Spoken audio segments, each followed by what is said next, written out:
కరుణగల యేసయ్యా, ఈ జీవితానికి నీవే చాలునయ్యా. కరుణగల యేసయ్యా, ఈ జీవితానికి నీవే చాలునయ్యా. నీ ప్రేమే చూపకపోతే నేనేమైపోదునో, కృపయే లేకపోతే నాకు ఊపిరి లేదయా. ఈ ప్రేమే చూపకపోతే నేనేమైపోదునో, నీ కృపయే లేకపోతే నాకు ఊపిరి లేదయా. కరుణగల యేసయ్యా, ఈ జీవితానికి నీవే చాలునయ్యా. కరుణగల యేసయ్యా, ఈ జీవితానికి నీవే చాలునయ్యా. నీ ప్రేమే చూపకపోతే నేనేమైపోదునో, ఈ కృపయే లేకపోతే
చాలునయ్యా కరుణగల యేసయ్యా జీవితానికి చాలునయ్యా నీ ప్రేమే చూపకపోతే నేనేమైపోదును లేకపోతే నాకు ఊపిరి లేదయ్యా నీ ప్రేమే చూపకపోతే నేనేమైపోదును నీకుపై లేకపోతే నాకు ఊపిరియా కరుణగల యేసయ్యా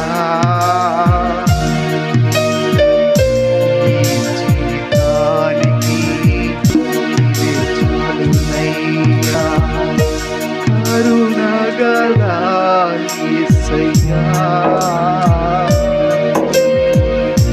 నీ జీవితానికి నీవే చాలునయ్యా ప్రేమే చూపకపోతే నేనేమైపోదును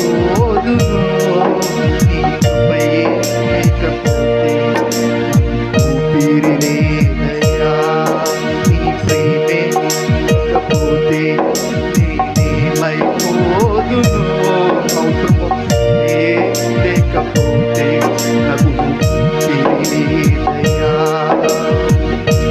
కరుణగల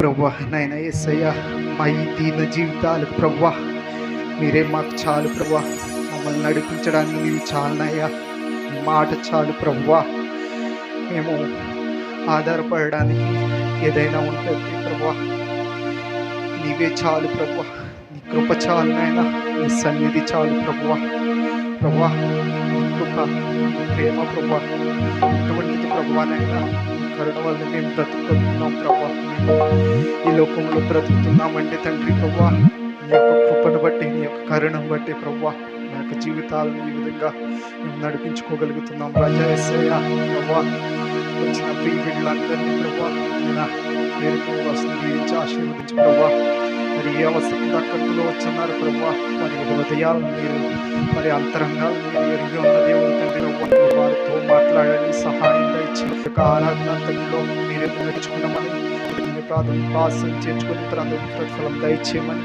యేసు శ్రేష్టమైన నామం అడిగి బ్రతిమాలు కొంచెం వేడుకొంచున్నాను పరమ తండ్రి ఆమేన్ 137వ కీర్తన అండి.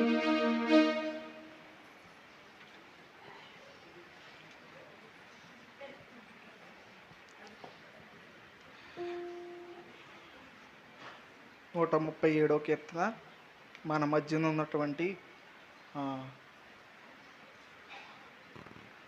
నాగరాజు గారు వచ్చి చదివింపిస్తారు దండి.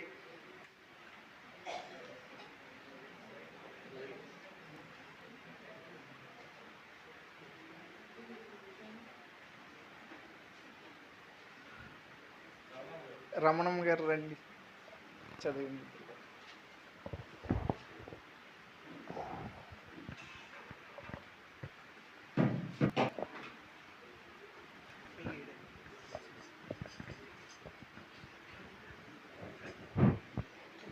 Praise lord.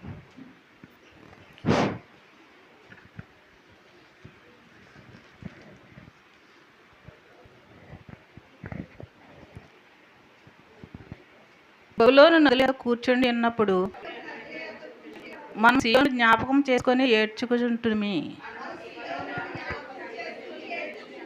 వాటి మధ్యనున్న నిరవంజి చెట్లకు మన సారాలు తలిని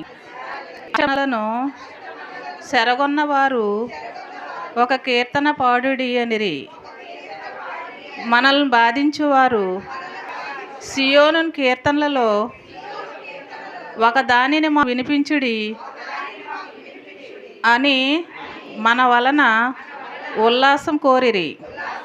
అన్యుల దేశంలో యెహోవా కీర్తనలు మనం ఎట్లు పాడుదుము? యెరూషలేమా, నేను నిన్ను మరచిన ఎడల నా కుడి చేయి తన నేర్పు మరుచునుగాక. నేను నిన్ను జ్ఞాపకం చేసుకొనని ఎడల నా ముఖ్య సంతోషం కంటే నేను యెరూషలేమును హెచ్చుగా ఎంచని ఎడల నా నాలుక నా అంగిటికి అంటుకొనుగాక. యెహోవా జనులు చేసినది జ్ఞాపకం చేసుకొనుము. యెరూషలేము పాడిన దినము జ్ఞాపకమునకు తెచ్చుకొనుము. దాని నాశనము చేయుడి, సమూల ధ్వంసం చేయుడి అని వారు చాటిరి గదా. పాడు చేయబడబోవు బబులోను కుమారి, నీవు మాకు చేసిన క్రియలని నీకు ప్రతీక చేయుడు నీ బండకు వేసి కొట్టుడు. చక్కగా వినిపించిన అమ్మ గారికి ప్రత్యేక వందనాలు. 130 కీర్తన. ఈ యొక్క 137వ కీర్తనగాను కన్నీటి పాడినటువంటి కీర్తనగా మనం అర్థం చేసుకోవచ్చు. ఈ యొక్క పాట బబులోను నుండి యెరూషలేమునకు ఇజ్రాయేల్ ప్రజలు ప్రయాణమై వచ్చినప్పుడు పాడినటువంటి పాట. ఈ కీర్తన యొక్క మెయిన్ సారాంశం ఏమిటి అంటే, యెరూషలేము మీద ఉన్న కోరిక, ఆ యొక్క వాంఛ అనేది ఏ విధంగా ఉంది ఆ ఇజ్రాయేల్ ప్రజల పట్ల అనేదే ఈ యొక్క కీర్తనలో మెయిన్ సారాంశం అన్నమాట.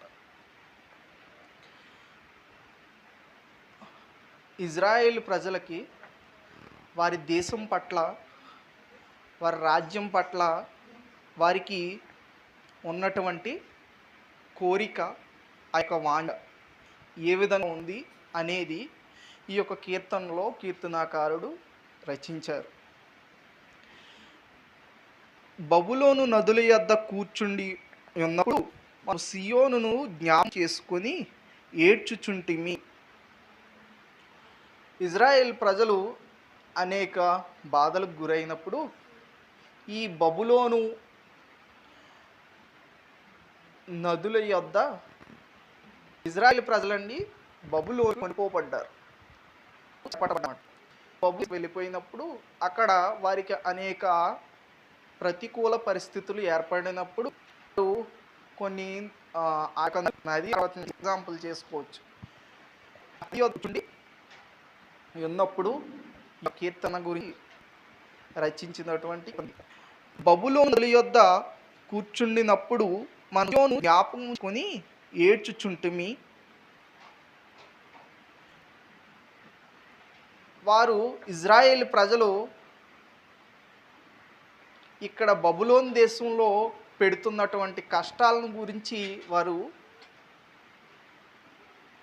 ఆ ఇజ్రాయేల్ ప్రజలు ఆ యొక్క దేశం పట్ల ఆలోచించుకుంటూ ఎంతో కన్నీటి పర్యంతమై ఉన్నారన్నమాట. ఆ సమయమందు ఆ నది వద్ద సేద తీరుతున్నప్పుడు వారు ఒకరినొకరు ఇలా మాట్లాడుకుంటూ బాధపడుతున్నారు. మీరు కూడా మీ జీవితాల్లో మీరు ఏదో కొన్ని సందర్భాల్లో మీరు కూడా ఒక దిక్కును కూర్చొని మీ మనసులో మీకు కలిగిన బాధలను బట్టి మీరు ఏడుస్తూ విలాపం చెందుతూ ఉన్నటువంటి సందర్భాలు ఉంటాయి. అదే ఇక్కడ ఇజ్రాయేల్ ప్రజలు కూడా బబులోన్ దేశంకి వెళ్ళినప్పుడు అక్కడ వారు ఏడుస్తున్నారు. వారికి యెరూషలేముకి వెళ్ళిపోవాలని ఒక ఆశ ఉంది, వాళ్ళకి కోరిక ఉంది. తిరిగి వారి దేశానికి, వారి సొంత దేశానికి వెళ్ళిపోవాలని అనుకుంటున్నారు. కానీ బబులోన్లో వాళ్ళు చెరపట్టబడడం వల్ల కష్టాలను బట్టి వారు ఏడుస్తూ ఉన్నారు. మన జీవితాల్లో కూడా అలాగే అనేక కష్టాలు మనకి కలుగుతూ ఉంటాయి. సపోజ్ మీరు మీ ఊరు నుంచి మీ ఇల్లు దాటి మీరు ఎక్కడికైనా వెళ్ళారనుకోండి, మీ ఆశ అంతా మీ మీ తలంపులన్నీ ఎక్కడ ఉంటాయి? మీ ఇంటి మీదే ఉంటాయి కదా. సపోజ్ మొన్న మా కూడా గుంటూరు వచ్చారు. గుంటూరు మీకు చెప్తున్నాను వినండి. మా కూడా వచ్చారు. గుంటూరు వెళ్ళడం స్టార్ట్ చేసిన దగ్గర నుంచే నాకు ఇన్స్ట్రక్షన్స్ అన్నమాట. ఎలా అంటే త్వరగా అయిపోవాలమ్మా, త్వరగా వచ్చేయాలి, మనం వెళ్ళిపోవాలి, ఈవినింగ్ మనం వెంటనే వెళ్ళిపోవాలి. చూసారా, వాళ్ళు ఏంటంటే తిరిగి వారు సొంత ఇంటికి చేరిపోవాలి, ఎలా అయినా త్వరగా వెళ్ళిపోవాలి. ఇజ్రాయెల్ ప్రజలకు కూడా సేమ్ అదే విధానం ఉండి బబులోన్ దేశంలో ఉండి ఏడుస్తున్నారు. వారికి ఆ ఇజ్రాయెల్ ప్రజలకి వారికి ఉన్న ఊరి మీద ఎంత ప్రీతికరం, ఎంత ఆశ ఉన్నదో చూడండి. మీకు కూడా మీ ఇల్లుల పట్ల కానీ మీ కుటుంబాల పట్ల కానీ మీకు ఎంతో ఆశ ఉండొచ్చు. మీకు కూడా ఉంటుంది. ఈ లోకంలో ప్రతి ఒక్కరికి ఏదో ఒక ఆశ ఉంటుంది. మీరు ఇంటిని విడిచిపెట్టి బయటకు వెళ్తే తిరిగి ఇంటికి వచ్చేయాలని కానీ, లేకపోతే మీ బిడ్డలు ఎవరికైనా బయటకు వెళ్ళారనుకో, మీ బిడ్డలు మళ్ళీ క్షేమంగా తిరిగి ఇంటికి వచ్చేయాలని. సేమ్ అలాగే దేవుడు కూడా ఈ లోకంలో మనకు పంపించాడు. మనం తిరిగి మనకంటూ ఒక రాజ్యం ఉంది, ఆ రాజ్యంలో మనం చేరాలి. అది పరలోక రాజ్యం. ఆ పరలోక రాజ్యం వెళ్ళిపోవాలి. మనం కూడా ఇజ్రాయేల్ ప్రజలు ఏ విధంగా అయితే వాంఛ కలిగి ఉన్నారో, ఆ బబులోన్ దేశంలో ఉన్నప్పుడు ఇజ్రాయెల్ దేశానికి త్వరగా వెళ్ళిపోవాలని ఏడుస్తున్నారో, అలాగే దేవుని నమ్ముకున్న మనం కూడా మనకంటూ ఒక రాజ్యం ఉంది. ఈ లోకం స్థిరమైంది కాదు. బబులోను ఇజ్రాయేల్ ప్రజలకు స్థిరమైంది కాదు. వారికి నిత్య స్వాస్యం చేరిపోవాలని వారికి ఆశ. మనం కూడా ఈ లోకం స్థిరమైంది కాదు. మీరు మీ యొక్క స్థిరమైన దేశం ఏమిటి అంటే పరలోక రాజ్యం. అది మీ హృదయాల్లో ఉంటే మీరు తప్పక ఆ యొక్క రాజ్యంలో చేర్చబడతారు. లేదు, ఏదో మేము నామినల్గా దేవుని నమ్ముకున్నాము, దేవుని స్తుతించడానికి ఆరాధించడానికే మేము జస్ట్ ఇక్కడికి వస్తున్నాము వెళ్ళిపోతున్నాము అని అనుకుని మీరు హృదయాల్లో తలంచి మీరు ఇక్కడికి వస్తే అదంతా వ్యర్థమే. మీరు ఇజ్రాయేల్ ప్రజలు ఏ విధంగా అయితే వాంఛ కలిగి ఉన్నారో ఆ ఇజ్రాయేల్ దేశంకి వెళ్ళాలని మీరు కూడా మీ యొక్క వాంఛ అనేది ఆ యొక్క పరలోక రాజ్యంలో చేరాలనే వాంఛ మీకు ఉంటే తప్పనిసరిగా దేవుడు మీకు అది అనుగ్రహిస్తాడు. ఇజ్రాయేల్ ప్రజలు చేరారు, అలాగే మీరు మనమందరం కూడా పరలోక రాజ్యాన్ని చేరుతాం. ఆ కోరిక అనేది మనకు ఉండాలి. ఎవరికైనా కానీ ఏదైనా పొందుకోవాలి అని అంటే ఆ కోరిక అనేది ఉండాలి. ప్రతి ఒక్కరికి కోరిక అనేది ఉండాలి. ఆ కోరికను మనం నెరవేర్చుకోవాలి కూడా తగిన విధానంలో. వారి మధ్యనున్న నిరవంజ చెట్లకు మన సితారాలను తగిలించితిమి, అచ్చట మనలను చెరగొన్న వారు ఒక కీర్తన పాడుడి అనిరి. మనల్ని బాధించిన వారు సియోను కీర్తనలో ఒక దాన్ని మాకు వినిపించుడి అని మన వలన ఉల్లాసము గోరిరి. అన్యుల దేశంలో యెహోవా కీర్తనను మనమిట్లు పాడుదాము. ఇక్కడ ఒక కీర్తన గురించి ఈ యొక్క వచనంలో తెలియజేస్తున్నాడు.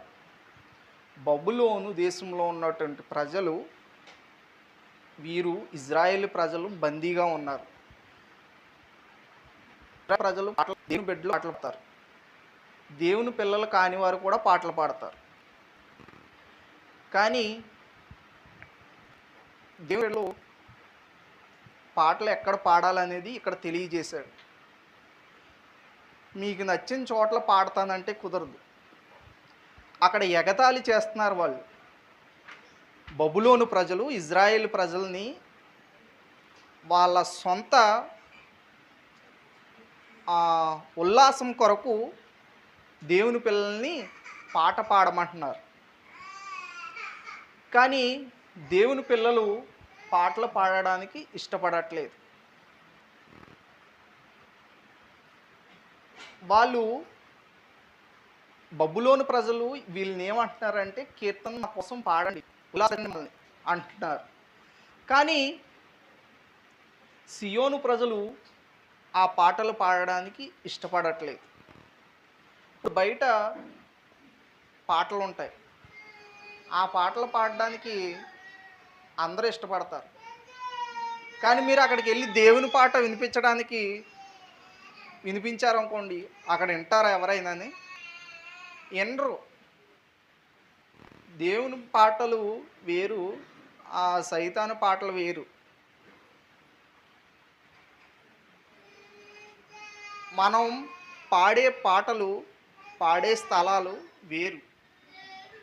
మన పాటలు పడితేనే అందం. అది బయట పాడారనుకో, అది వాళ్ళకి ఆ క్షణకాలం సంతోషం ఏమైనా ఇవ్వచ్చేమో. అంటే ఏంటంటే ఆ ఎఫెక్ట్స్, ఆ స్టేజెస్ వాటిని బట్టి ఏమన్నా కొంత వాళ్ళు ఇది అవ్వచ్చేమో. కానీ దేవుని నమ్ముకున్న బిడ్డల దగ్గర దేవుని పాటలు పాడితే వాళ్ళు ఆత్మలో పరవశులై ఉజ్జీవం కలిగి పాడతారు. దానివల్ల వారి ఆత్మీయ జీవితం అనేది పెరుగుతుంది, ఆత్మీయం అనేది బలపడుతుంది. అందుకని అక్కడ ప్రజలు, ఇజ్రాయేల్ ప్రజలు వారి దగ్గర పాట పాడడానికి ఒప్పుకోలేదు, పాడలేదు. వారి సితారాలను వాళ్ళతో తెచ్చుకున్నారు. ఆ నిరవంజి చెట్లకు వాళ్ళు వాటిని వేలాడదీశారు. ఇజ్రాయేల్ ప్రజలు ఆ యొక్క వారికి ఉన్న వాంఛ తెలియజేస్తున్నాను చూడండి. వారి కీర్తనలు పాడేవాయి కరెక్టే, కానీ ఆ సితారాలను కూడా తీసుకెళ్ళారు.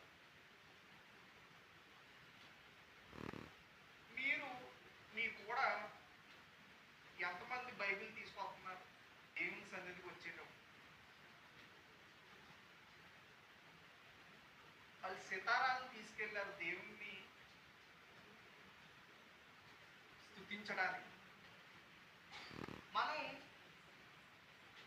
మనం దేవుణ్ణి నమ్ముకున్న మనం కూడా మనకి కొన్ని ఆయుధాలు ఉంటాయి, వాటిని మనం మర్చిపోకూడదు. వారి స్థితిని బట్టి వారు మర్చిపోలేదు, అవి కూడానే తీసుకెళ్ళారు. ఆ సితారాలను వహిస్తూనే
మొన్న రీసెంట్గా గుంటూరు వెళ్ళినప్పుడు ఒక పాట పాడుతున్నారు, రికార్డింగ్ చేస్తున్నారు.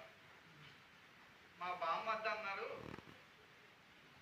బాగా నడిచి వెళ్ళిపోదాం బయటికి, మనం ఇక్కడ రికార్డింగ్ నువ్వు చూడలేవు, అంతసేపు కూడా నువ్వు ఉండలేవు అన్నాడు. సరే చూద్దాం, నేను ఎప్పుడు చూడలేదు కదా రికార్డింగ్ ఎలా చేస్తారు ఏంటని అన్నాను. చెప్తే నువ్వు వినిపించుకోవు, సరే నీ ఇష్టం అని అన్నాడు. కాసేపు చూశాను, ఇంక ఉండబుద్ధి వేయలేదు నాకు. బయటికి వెళ్ళాం, ఇంచుమించు రాత్రి 10 అయిన తర్వాత తిరిగి వచ్చాం మేము. అప్పటికి ఆ పాటలో ఒక పల్లవి అయ్యింది. ఆ తెల్లవారుజామున ఇంచుమించు 4 ఆ టైంకి ఆ పాట క్లోజ్ చేశారు. క్లోజ్ చేసిన ఇంకా రికార్డింగ్లో ఇంకా కలుపుతూనే ఉన్నారు. ఇంకా నాకు ఒక పాట పాడడానికి ఇంచుమించు 48 అవర్స్ తీసుకున్నారు వాళ్ళు, ఓన్లీ పాట టేక్స్ తీసుకోవడానికి. రికార్డింగ్లో అన్ని ఉంటాయి. వాళ్ళకన్నా మనం గొప్పోళ్ళమే ఇక్కడ నుంచుని పాడుతున్నాం అంటే. వాళ్ళు అన్ని రికార్డింగ్ చేసి వాళ్ళ వాయిస్ మీకు చెప్తేనమ్ము, ఇక్కడ మీరు మాట్లాడే వాయిస్ని కూడా వాళ్ళ వాయిస్లోకి తీసుకెళ్ళి సెట్ చేయొచ్చు. అంత టెక్నాలజీస్ ఉన్నాయి. ఇప్పుడు ఫర్ సపోజ్ మీరు చూస్తున్నారు కదా, లైవ్లో చూడండి, కొంతమంది పాటలు పాడతారు కదా, పాటలు పాడినప్పుడు చాలా స్వీట్ వాయిస్లో వస్తాయి. ఆ స్వీట్ వాయిస్లో అంత బాగా పాడుతున్నారా అనుకుంటారేమో మీరు.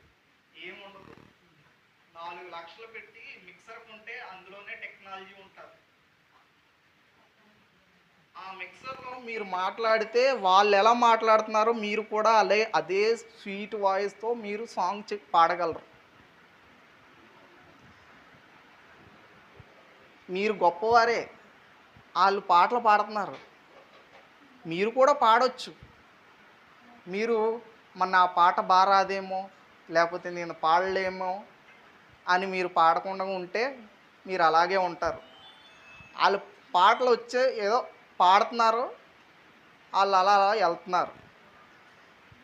మీరు అలా ఉండకండి, దేవుని స్తుతించండి. దేవుని పిల్లలు ఎప్పుడు కూడా కీర్తనలు పాడుతూ దేవుని స్తుతించాలి. నన్ను కూడా ఓ పాట పాడమన్నారు, నేను తర్వాత పాడతానులే అని చెప్పి వచ్చేసాను. నాకు ఇంకెన్ని రోజులు, నేను 2 రోజులే ఉండేది అక్కడ.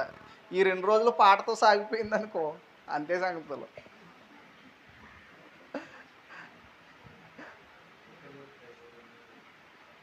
కాబట్టి మీరందరూ కూడా దేవుని కీర్తనలు పాడండి. ప్రతి ఒక్కరు మీకు సమయం ఇస్తున్నారు కదా దైవజనులు, చక్కగా క్రొత్తవారు పాడడానికి ఇష్టపడండి. ఇప్పుడు ఈ మధ్యన కొత్తగా ఎవరు శారదా గారు బాగా పాటలు పాడుతున్నారు. అలాగా కొత్తగా పాటలు పాడుతూ ఉండాలి, నేర్చుకోండి. దేవుని కోసం స్తుతించడం అది గొప్ప భాగ్యం.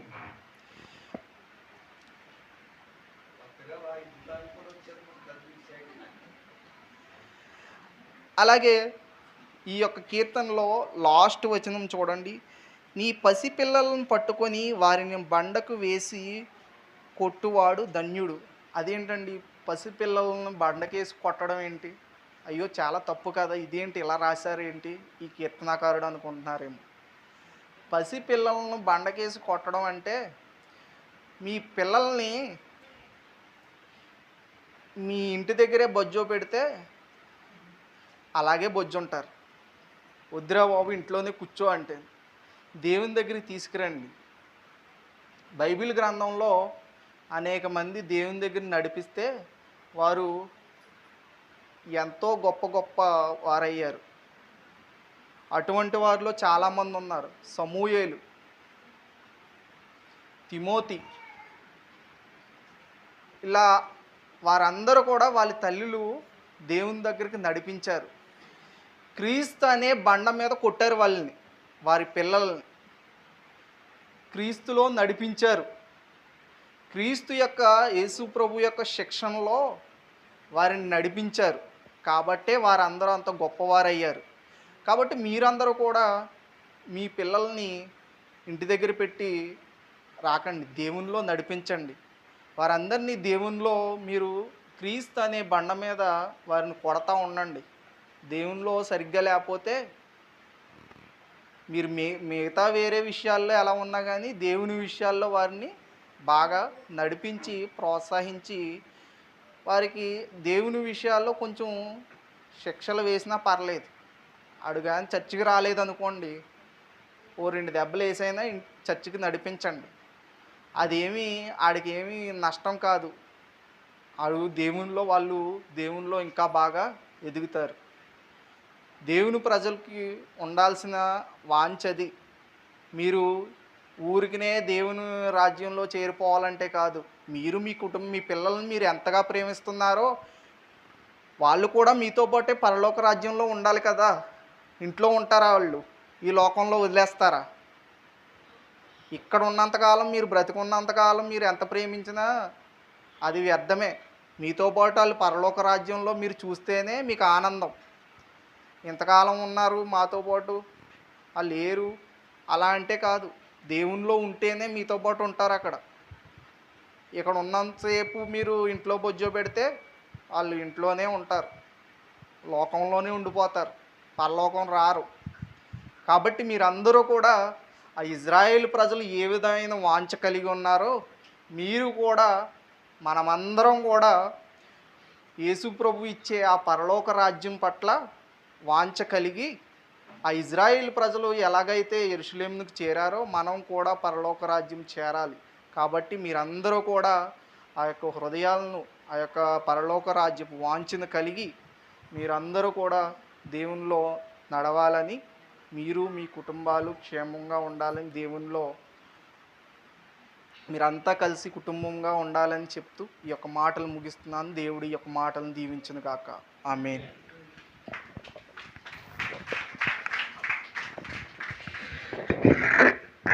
ఇప్పుడు సాక్ష్యాలకు ఉన్నటువంటి సమయం కనుక ఒకరి తర్వాత ఒకరు వచ్చి సాక్ష్యాలు తెలియజేయవలసిందిగా కోరుచున్నాం.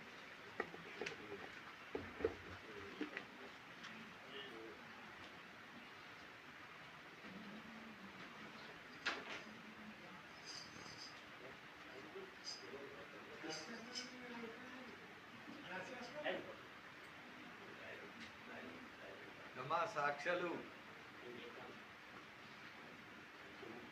నువ్వు పాడేవా? పాట పాడేవా? పాడేవా?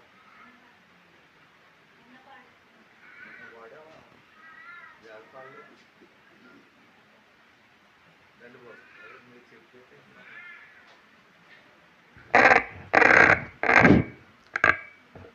అమ్మగారికి, అయ్యగారికి వందనాలు, సంఘ సహోదరులకి అందరికీ మరి మరి వందనాలు.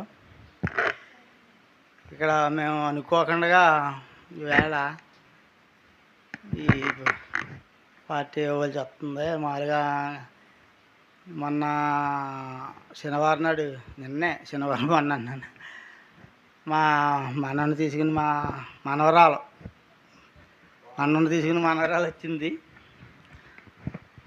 చేత ఈ వారం వెళ్ళటం మానేద్దాం, పిల్లడు మొన్న నుంచి నలిగిపోతుందండి. అమ్మాయి ఏ 2 పనుల మీద అటు ఇటు తిరిగారు. ఆ పనుల గురించి మానేద్దాం అనుకున్నాం. మళ్ళీ సరే ఇంకెందుకు, ఎప్పుడైనా ఇదే కదా అన్నట్టుగా ఈవేళ పార్టీ పట్టుకొచ్చాం.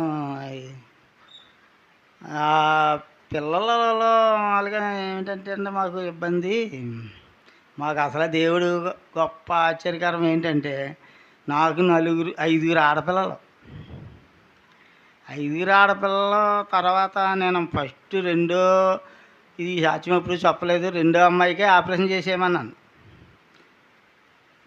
నేను అసలే పెంచుకోవాలని, పని చేసుకోవాలని ఆపరేషన్ చేసామంటే, అప్పుడు పెద్ద అబ్బాయి గారు, చిన్న అబ్బాయి గారు వాళ్ళ నాన్నగారు అన్నాడు, రే మీకు కట్నాలా కానుకలా ఎందుకు రావడం పడిపోతున్నావు, చేద్దాంలే అన్నారు. మళ్ళీ నెక్స్ట్ మళ్ళీ ఆడపిల్ల. అయ్యి బాబా నేను అసలు పెంచలేనండి ఏంటంటే, అంటే అంత ధైర్యం